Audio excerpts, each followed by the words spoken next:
اللهم صل على سيدنا يا محمد.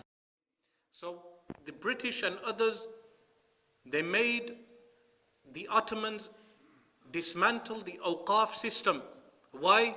So the Muslims in that region become dependent on the Western superpowers for everything that they need.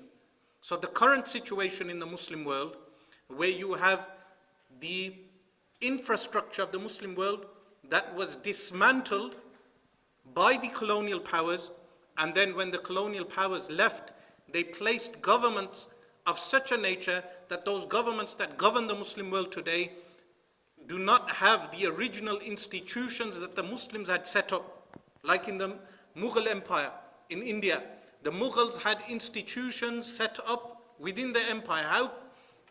Imagine to yourselves, an empire as large as the Mughal Empire must have had basic institutions and infrastructure within their country. Do not mention to me regarding the colonialists and their building of railway stations within India. The only reason they built railway stations so they could move their armies up and down India. This was the reason, not for the benefit of the people. Otherwise 3 million Bengal people would not have died due to famine. They did not transport food up and down India. They built those railway stations in order to transport arms, to keep people at bay. The British colonized India, the rest of India that was left, and the infrastructure of the Mughal Empire was destroyed. So Muslims today, you discuss identity crisis.